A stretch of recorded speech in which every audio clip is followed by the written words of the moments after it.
We'll be joined now by Carys Roberts, Executive Director of the Institute of Public Policy Research. Very good morning to you.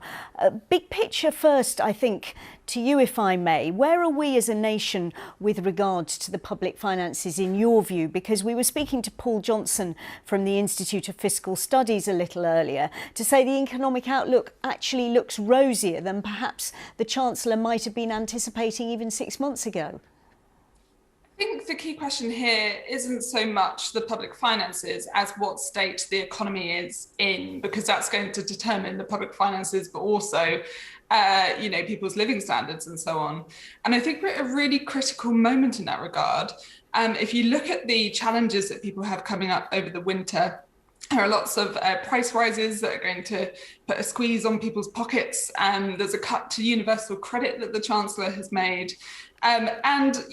Public services are in dire need of investment.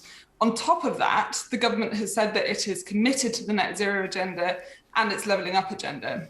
Now, that is the context for today, that there are these really big challenges coming down the track. If the Chancellor wants to meet them, that's going to take investment, not pulling back spending now.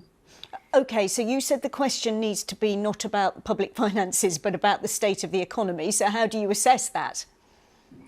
How do we assess that? Well, I think if you look, we'll obviously see the full assessment from the Office for Budget Responsibility today.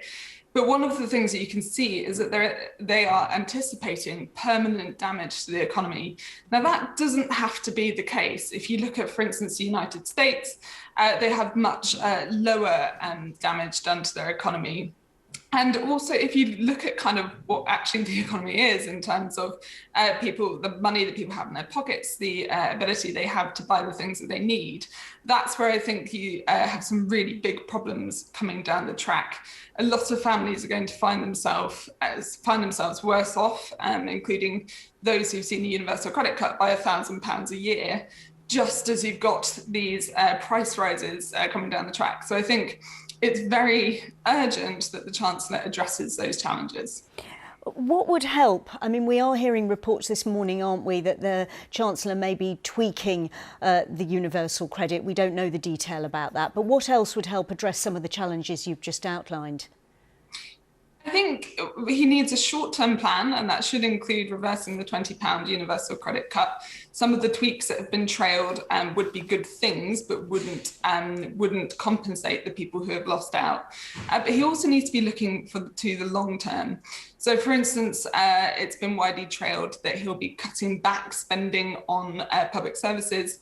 We've been here before, and in fact, it is underinvestment in our public services that meant that when the pandemic hit, we were less able to deal with it.